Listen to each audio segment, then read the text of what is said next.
भाऊ गाव कोणतं आहे तुमचं? देवगाव सिद्धी. देवळगाव सिद्धी. तुम्ही पहिले आलेले आहेत ना? हो आलेले. कसं काय रिझल्ट आहे कांद्याच्या एक तणनाशकाचा? नंबर रिझल्ट आहे मॅडम. एक नंबर रिझल्ट आहे ना? जाळून धूर संगत निघतो. सगळं बरं. चौथाचा मॅडम. सगळं म्हणजे व्यवस्थित त्याला जळाली ना? एक नंबर रिझल्ट. ओके. आता तुमच्या दोस्तांना काय हो, आम्हाला result घेऊन सांगायचे आले. का? बघितलंय ना जागेवर नेलं प्लॉट तुम्ही? पाहायला. किती क्षेत्र आहे तुमचं? 4 एकर आहे. 4 एकर आहे. हो. पंप किती लिटरचा आहे? 15 16 आहे 16. 15-16चा. हो. हे युएनसो 25 हो. मिली घ्यायचं हो. आणि हे फ्युजिलाईड 47 हो.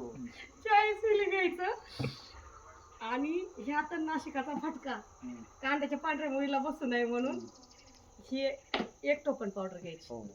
शेवटी हे स्टिकर सिलिकॉन बेस आहे. हो. 5 ml घ्यायचं. ओके. दाट फवारणी करून घ्यायची. फक्त पाण्याचा pH पाणी शारीचं वापरायचं नाही, पाणी विहिरीचं वापरायचं. हो. ओके. चालेल. आणि रिझल्ट आल्या मला सांगायचं. आता मला आम्ही पाहिलं ना बाहेर. पाहिलंच का?